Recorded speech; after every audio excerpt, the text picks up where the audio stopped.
a vivir sin dolor y recuperar su bienestar físico y emocional. ¿Cómo estamos, Gonzalo? ¿Qué tal? Buenos días, Jorge.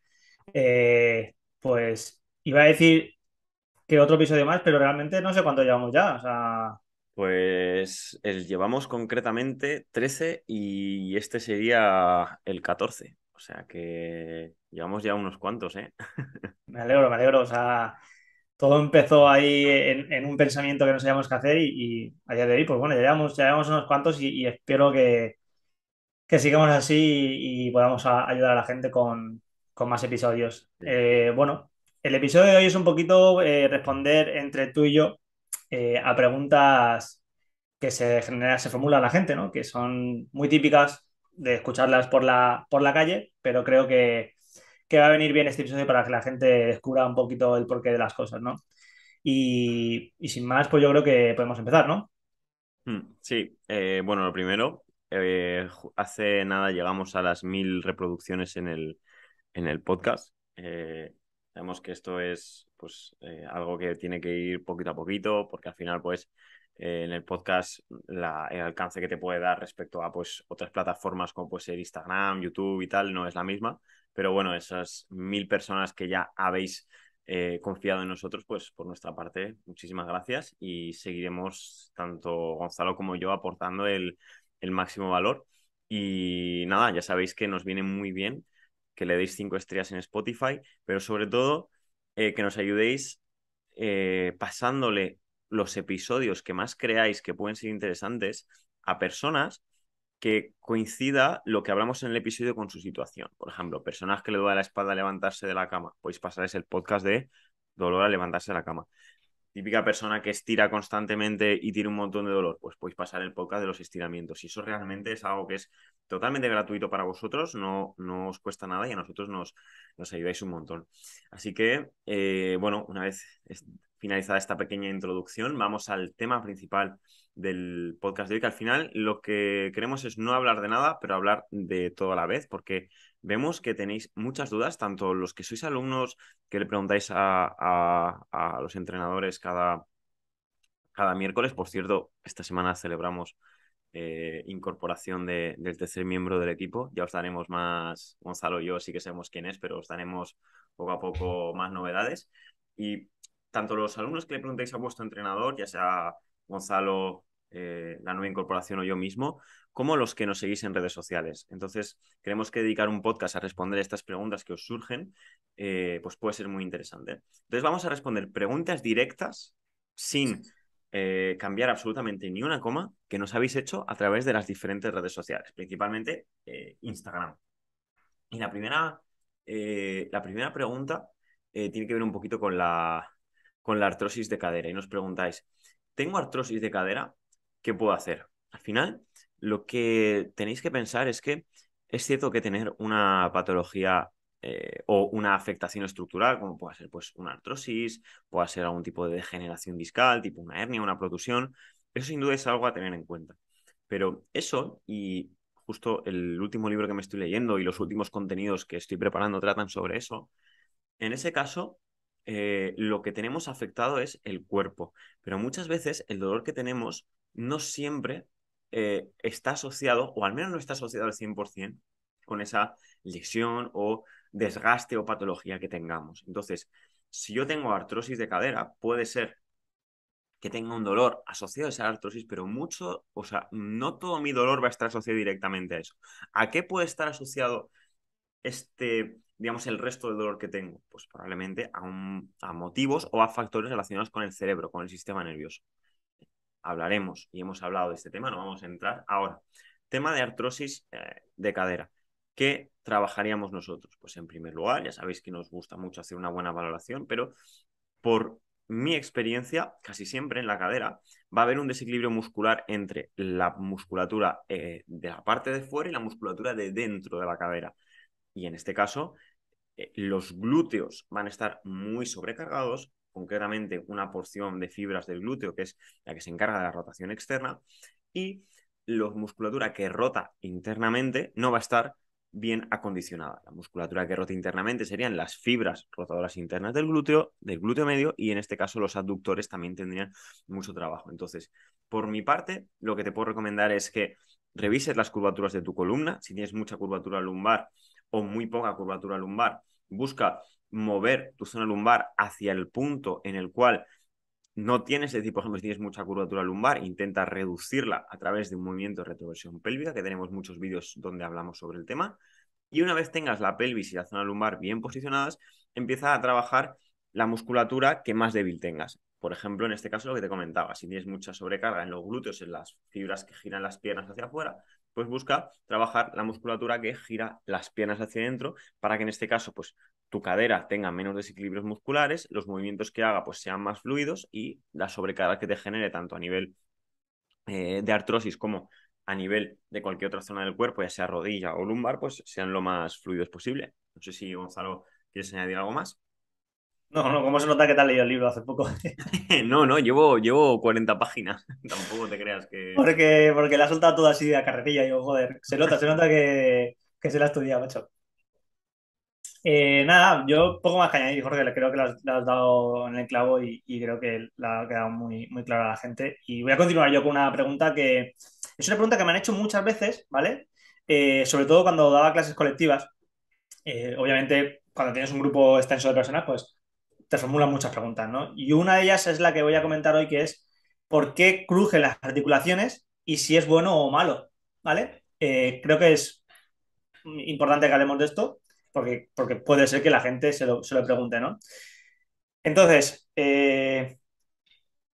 ¿por qué crujen las articulaciones?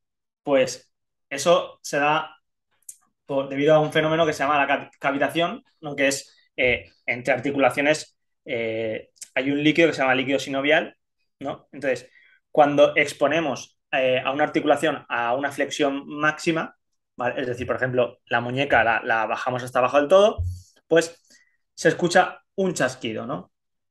Ese chasquido no es más ni menos que una presión ejercida en ese líquido sinovial y producida por unos gases que es nitrógeno, oxígeno, dióxido de carbono. Entonces se genera pues el fenómeno de cavitación, que es una explosión, ¿vale? Los gases por la presión del líquido y la articulación explotan y se escucha pues esa explosión, valga la redundancia, ¿no? Entonces, eh, es eso, ni más ni menos. Es una explosión de gases que se encuentran dentro de una articulación, en concreto cuando exponemos a la articulación a una flexión máxima, como bien he dicho, y por la presión, pues genera ese chasquido, ¿no?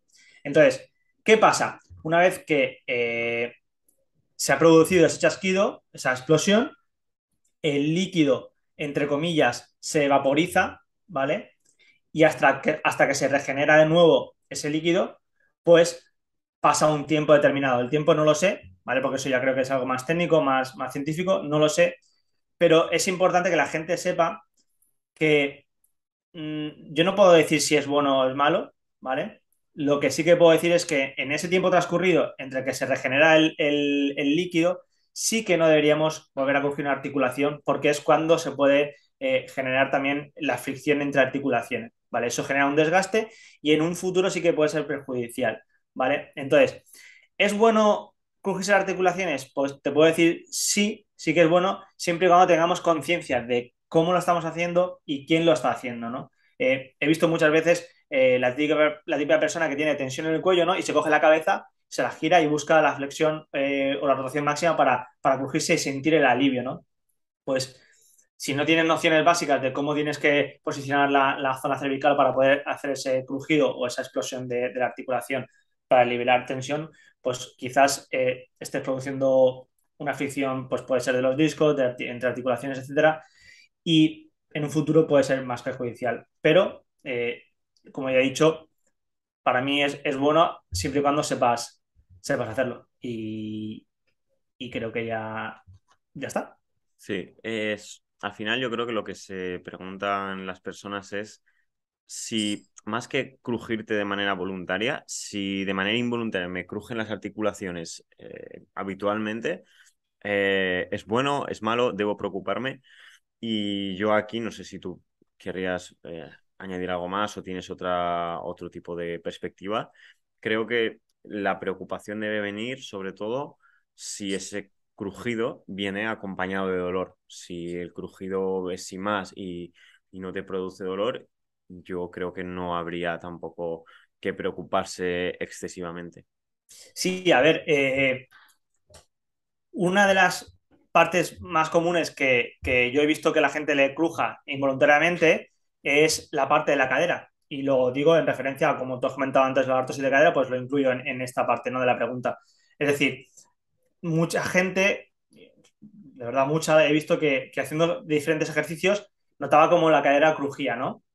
Entonces, como bien decías, si no hay dolor, no tenemos por qué preocuparnos. El problema viene cuando ya hay dolor, ¿no? En este caso, la cadera puede crujir porque quizás la cabeza del fémur no se inserte bien en el acetábulo de la cadera y pues al hacer movimiento de rotación suene como también un chasquido, una explosión, ¿no?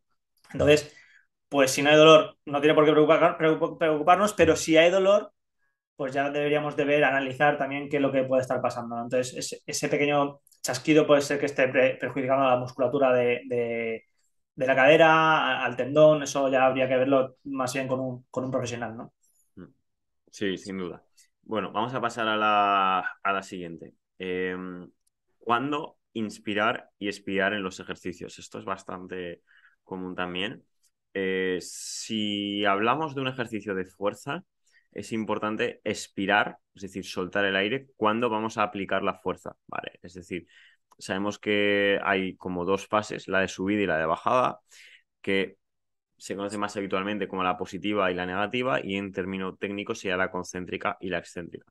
Por ejemplo, si hacemos unas flexiones de brazos, cuando empujamos el suelo sería la fase positiva o concéntrica, y cuando, en este caso, nos acercamos de nuevo al suelo, sería la fase negativa o excéntrica. En este caso, ¿por qué habría que exhalar justo antes de empujar el suelo y de hacer la fase de fuerza? Porque en este momento vamos a activar mejor nuestro abdomen, vamos a crear una mayor sinergia entre todos los grupos musculares y, por ejemplo, si es una persona que tiene presión en la zona lumbar haciendo los ejercicios, este acto de exhalar le va a activar más toda la musculatura profunda del abdomen y va a proteger un poquito más la zona lumbar.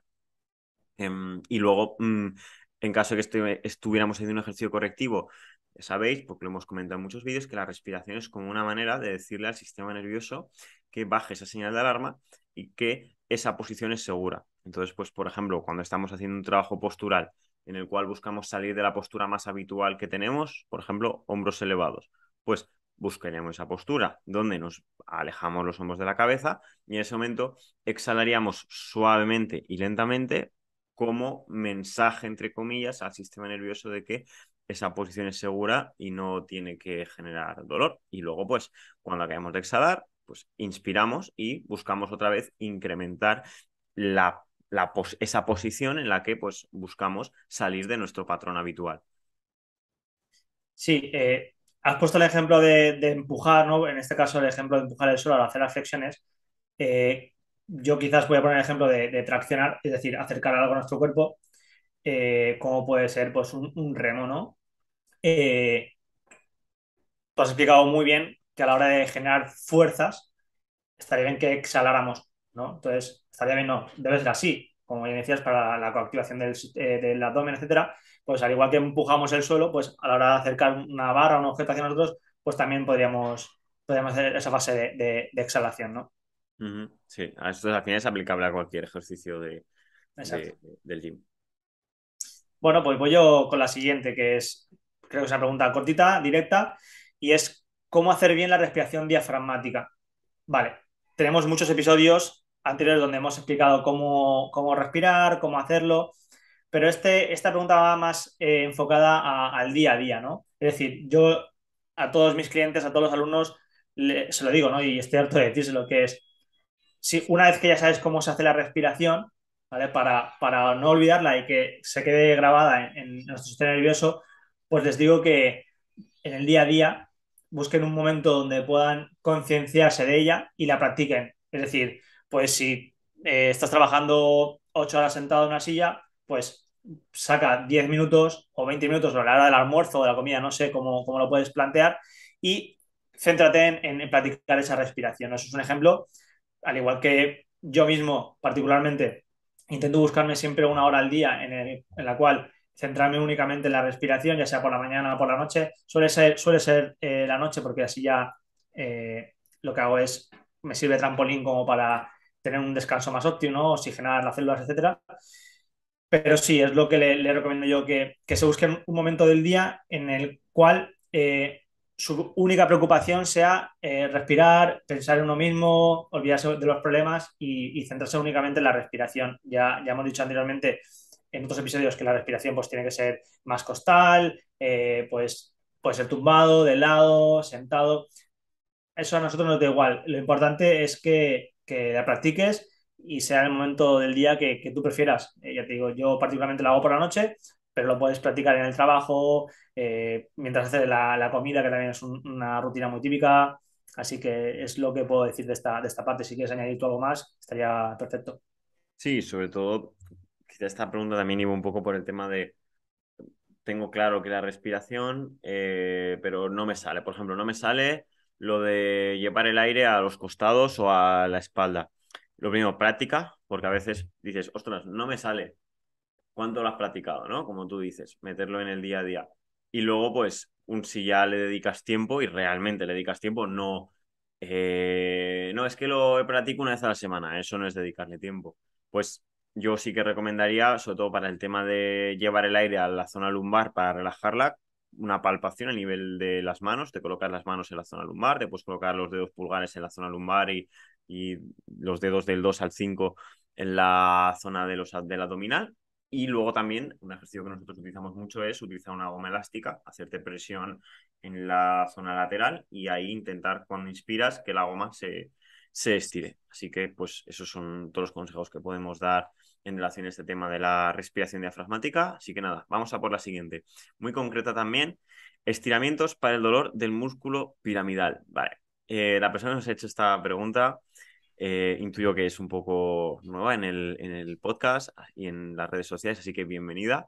Eh, entonces, primero, estiramientos. Primero habría que ver si los estiramientos son convenientes para cualquier cosa, pero sobre todo para el músculo piramidal, ¿no? Es posible, de hecho creo que es de los pocos estiramientos que Gonzalo y yo solemos meter, ¿vale? El estiramiento de piramidal y de glúteos. Sí que es cierto que lo hacemos de una manera muy concreta y siempre integrado, pero al final el principal estiramiento lo tienes en nuestro canal de YouTube. Sería pues eso, buscar un estiramiento en el cual te colocas a 90 grados, es un poquito complicado en formato podcast de explicar, y te dejas caer hacia abajo buscando estiramiento en toda la zona del glúteo y del piramidal. Si no sabes a qué estiramiento le estamos refiriendo, envías un mensaje privado por Instagram o un correo electrónico y te lo decimos y te mandamos enlace del vídeo inmediatamente.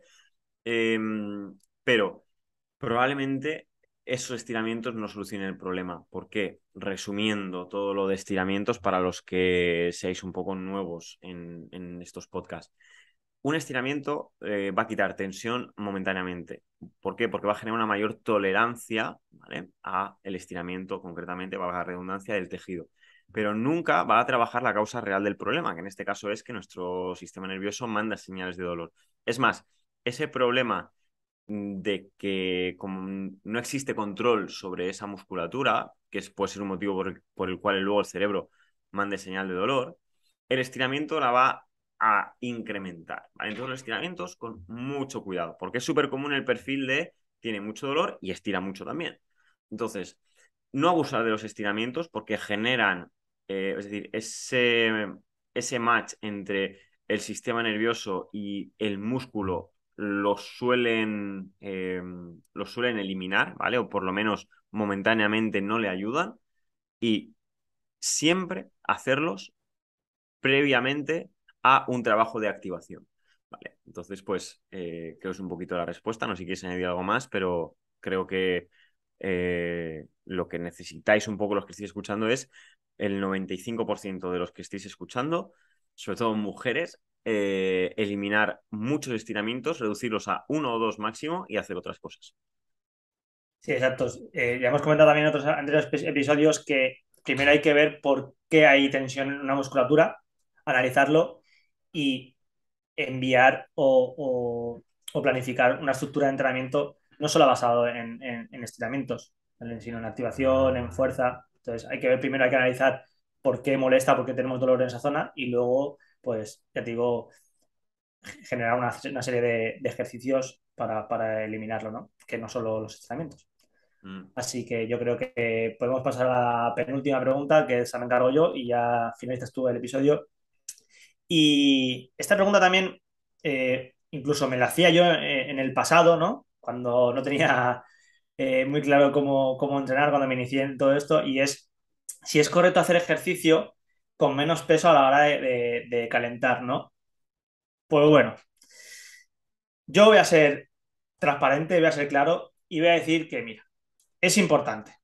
Si tenemos un poco de dolor, un poco, ¿vale? No lo estoy graduando, pero digo un poco, sin más, y, y tenemos 40 minutos para entrenar, ¿vale? Porque tenemos que salir luego corriendo a por nuestro hijo, tenemos que ir a hacer la comida o lo que sea, pues obviamente podemos ir al grano y si ese día vas a hacer un entrenamiento de sentadillas, por ejemplo, pues puedes empezar haciendo el calentamiento con sentadillas básicas con el propio peso corporal y luego ir incrementando el peso gradualmente hasta llegar al peso que quieras levantar o quieras mover, ¿no? ¿Por qué digo esto? Porque si tienes poco tiempo, yo te voy a recomendar que entrenes. No que no tengas la excusa de decir, no tengo poco tiempo, pues no entreno, ¿no?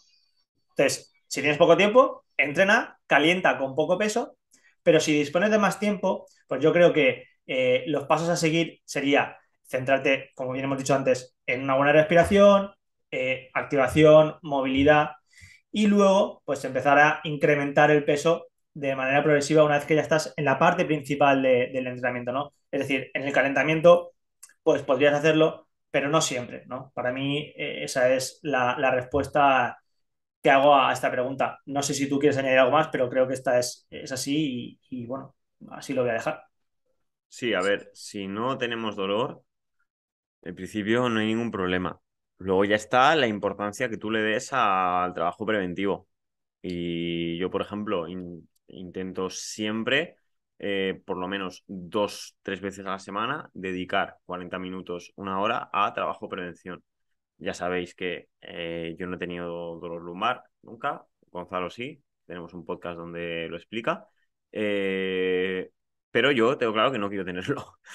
Entonces, claro, como tengo claro que no quiero tenerlo, pues y sé que es súper común y sé que mi cuerpo tiene unas limitaciones que me hacen ser propenso a tenerlo, también por mi tipo de actividad, pues yo le dedico tiempo. Entonces, yo llego al gimnasio y lo que más me apetece es meterme caña, pero sí que no caliento solo con el ejercicio, hago otra serie de ejercicios. Es cierto que el día que tengo menos tiempo, sí, casi todos los días, eh, pues tampoco me tiro, intento separar lo que es el entrenamiento de pesas del entrenamiento de prevención.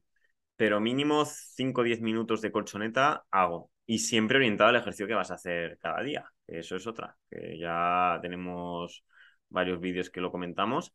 El calentamiento tiene que ser súper específico. Entonces, ¿se puede hacer ejercicio con menos peso para calentar si no tienes dolor y tú no le quieres dar importancia a la prevención de lesiones? Sin problema. Si tienes dolor, yo no lo haría. Y luego, pues, intenta combinar. Si un día vas muy deprisa, muy rápido, tienes prisa y no te da tiempo a hacer correctivos, si solo haces el mismo movimiento, no pasa nada, pero que no sea lo habitual. Creo que está quedado clara, así que vamos a la última. Esta es de Alan alumno. Eh, El Cuando crack. tienes un dolor resistible, resistible, no irresistible. ¿Hay que entrenar o parar? Esta es muy relativa. A ver, yo por lo general soy anti-ejercicio con dolor. No porque lo pueda resistir, sino porque está claro que si haces un ejercicio con dolor, ese ejercicio no es el que necesitas. Aunque lo aguantes, ¿vale? Em, Obviamente hay pues casos y casos deportistas profesionales que ahí ya pues no nos metemos.